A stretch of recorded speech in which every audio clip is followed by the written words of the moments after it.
Hello everyone, welcome to my channel. I hope you all are doing great. काफी दिनों के बाद फिर से करंट अफेयर का एक सेशन जिसमें कि मैंने मेक श्योर किया है जितनी भी इंपॉर्टेंट अब तक की न्यूज़ है उन सबको मैंने यहाँ पे रखा है।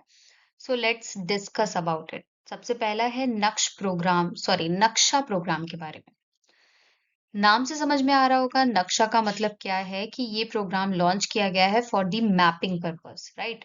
इस प्रोग्राम के अंडर में होने क्या वाला है, जितने भी लैंड ओनर्स हैं उनको उनकी लैंड के बारे में कंप्लीट इंफॉर्मेशंस दी जाएंगी कि क्या उनका लैंड का मेजरमेंट है, किस तरीके के इंफ्रास्ट्रक्चर को वहां पे बिल्डअप करना चाहिए। साथ ही उनके लैंड का प्रॉपर और एक्यूरेट आइडेंटिफिकेशन मैपिंग के थ्रू उन्हें प्रोवाइड किया जाएगा, क्योंकि ये सब चीजें ड्रोन की हेल्प से होने वाली हैं। तो एक updated version of land record create किया जाएगा for urban areas, not for rural, it is for urban areas. इसे लॉन्च किया गया है by ministry of rural development and agricultural farmer welfare. Actually यहाँ पे रूरल होना चाहिए, नॉट अर्बन। अर्बन के लिए ऑलरेडी लॉन्च्ड है, यहाँ पे रूरल एरियाज के लिए मैपिंग वगैरह क्रिएट करने के लिए ये लॉन्च किया गया है। नक्शा का फुल फॉर्म भी है। क्या है फुल फॉर्म? वो है national Jio special knowledge based land survey of urban habitations. ये नक्शा का फुल फॉर्म है। तो नाम से समझ में आ रहा होगा कि ये मैपिंग के लिए लॉन्च किया गया है ताकि ड्रोन की हेल्प से एक्यूरेट लैंड का मेजरमेंट और उनके रिकॉर्ड्स को मेंटेन किया जा सके। नेक्स्ट, एक एक्सरसाइज कंडक्ट की गई थी जिस एक्सरसाइज का नाम है धर्म गार्जियन। एक्चुअली ये सिक्स्थ एडिशन है इस एक्सरसाइज का। और कब से कब तक कंडक्ट किया गया या किया जाएगा? 25 से लेके 9 मार्च तक इसे कंडक्ट किया जाने वाला है। कहाँ पर? माउंट फूजी के पास। जापान में एक एक्टिव वोल्केनो है जिसका नाम है माउंट फूजी।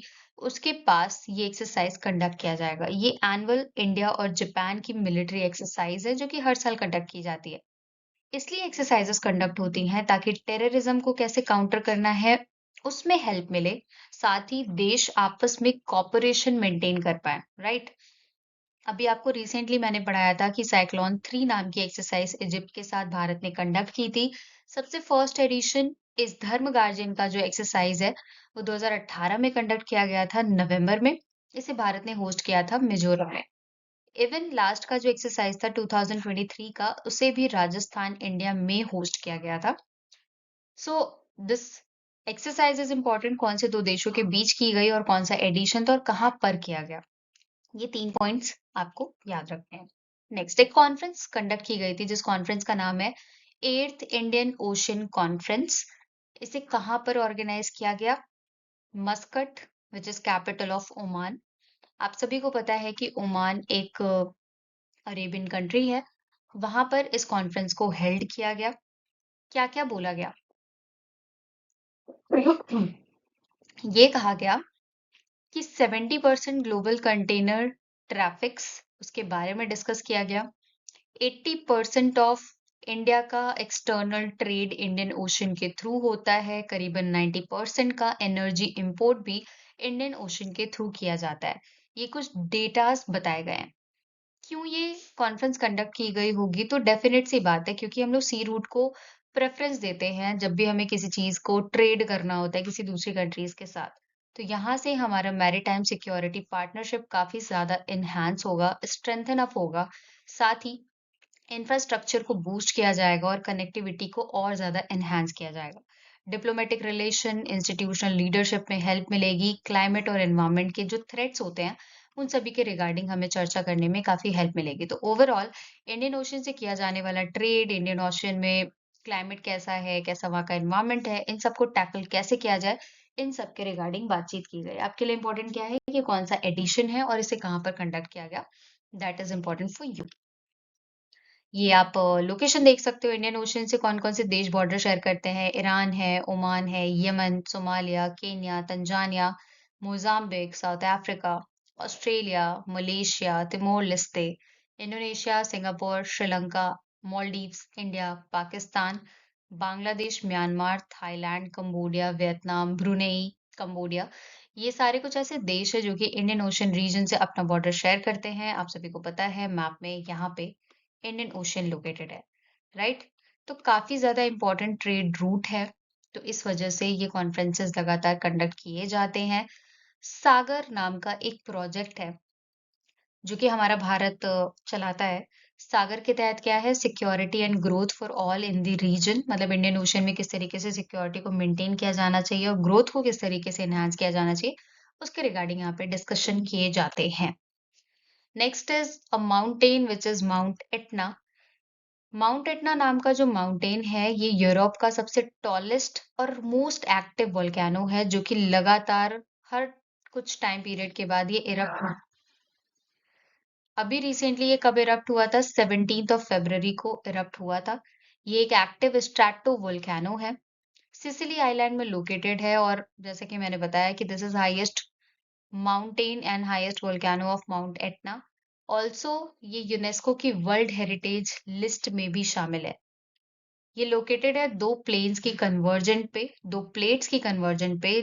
एक तो प्लेट है अफ्रीकन प्लेट, दूसरी है यूरेशियन प्लेट, उन दोनों के कॉन्फ्लुएंस पे ये लोकेटेड है। सो जब भी ये प्लेट आपस में टक्कर करते हैं या एक दूसरे से दूर जाते हैं, तो वहां पे अर्थक्वेक जैसी कुछ एक्टिविटी होती है, जिसकी वजह से ये वोल्केनो लगातार इरप्ट कर जाता है। इसीलिए ये बोला गया है कि यूरोप का ये मोस्ट एक्टिव वोल्केनो है, राइट? साथ ही इटली का ये हाईएस्ट पीक भी है, लोकेटेड कहाँ पर है, ये एल्प्स माउंटेन के सदर्न डायरेक्शन में लोकेटेड है, राइट? Next, BRICS.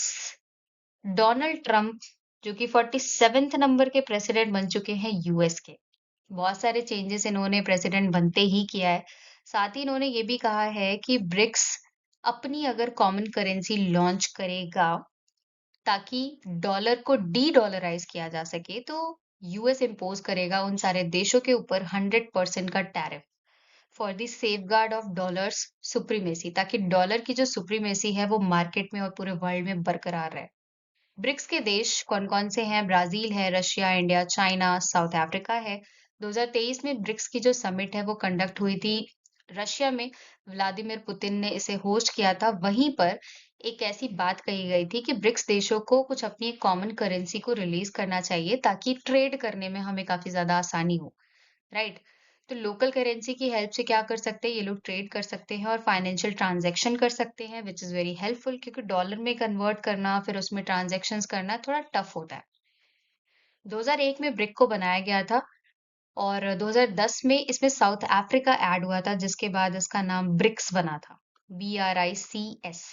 आखिर ये जो ब्रिक्स वर्ड है, ब्रिक वर्ड है, आखिर किसने दिया था? एक पर्सनालिटी जिनका नाम है जिम ओनिल, इन्होंने इस वर्ड को कॉइन किया था। अब अगर आप एट प्रेजेंट देखोगे तो ब्रिक्स में टोटल 10 फुल मेंबर्स हैं, including Indonesia, Egypt and Iran. BRICS बहुत ज्यादा इंपॉर्टेंट, बहुत मायने रखता है ग्लोबल वर्ल्ड में, बिकॉज 41% ऑफ ग्लोबल जीडीपी इन्हीं देशों के अंतर्गत आती है, और पूरी दुनिया का हाफ ऑफ द पॉपुलेशन इन्हीं ब्रिक्स देशों का पॉपुलेशन है। ब्रिक्स का एक खुद का बैंक है, दैट इज एनडीबी बैंक, जिसका फुल फॉर्म है न्यू डेवलपमेंट बैंक, और इसका हेडक्वार्टर लोकेटेड है शंघाई, चाइना में।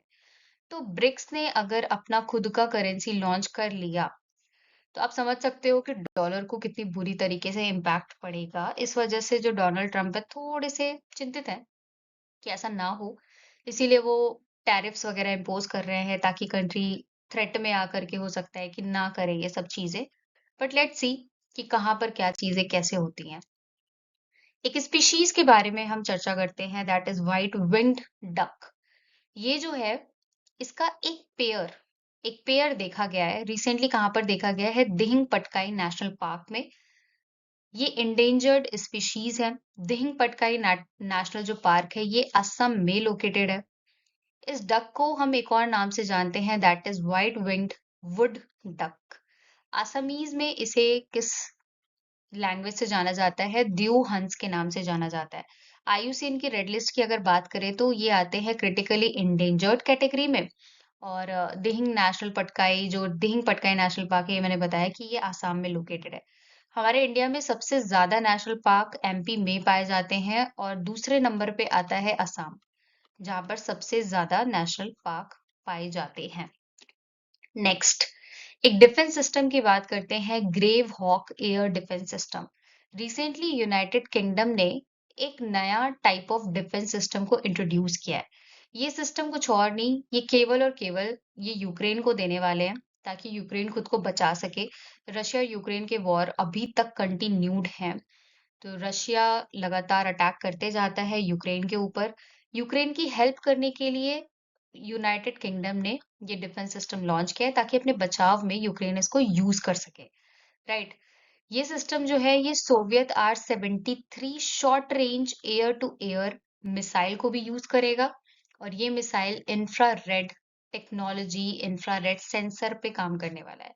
तो जैसे आप सभी ने सुना होगा आयरन डोम के बारे में, ये एक टाइप का शील्ड होता है जो कि मिसाइल्स वगैरह के अटैक से प्रिवेंट करता है। ये इजराइल का डिफेंस सिस्टम है।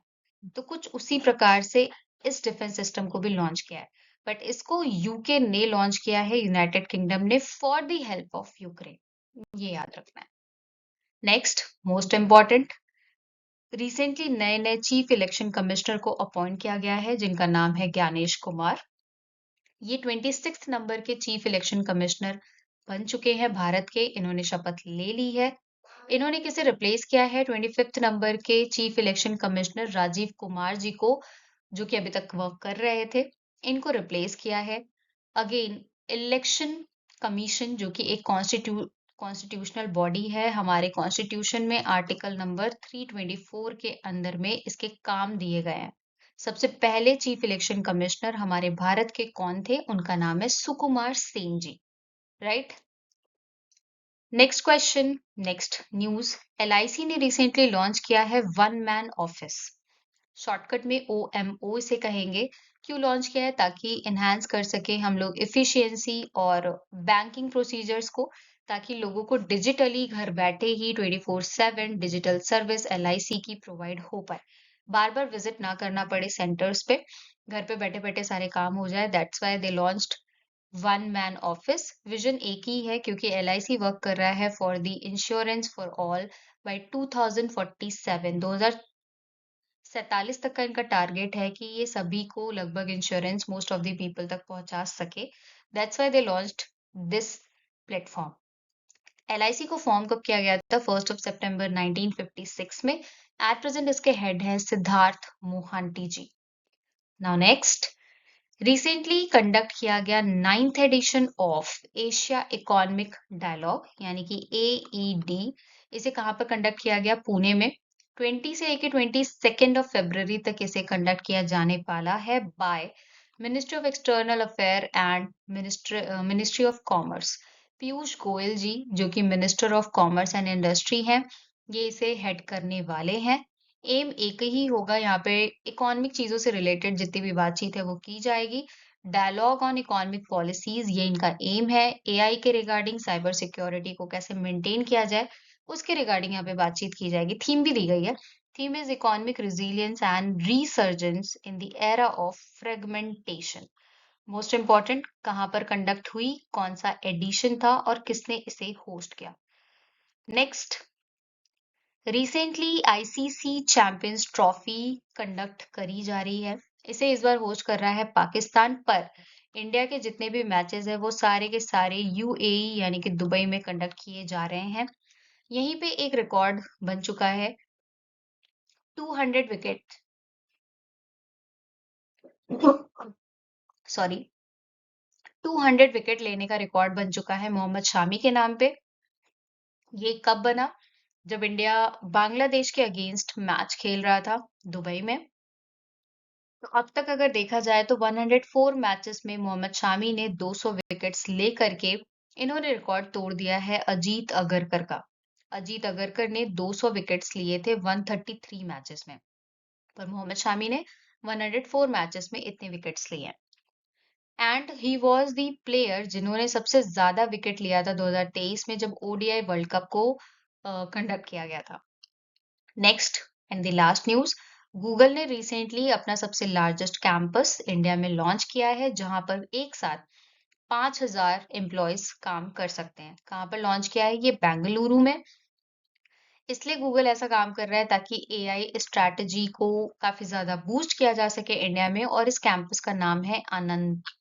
द मोस्ट इम्पोर्टेंट, कहाँ पर लॉन्च किया गया है? बेंगलुरु में, यानी कि कर्नाटका में। गूगल का अपना खुद का एआई है और उसका नाम है जेमिनी।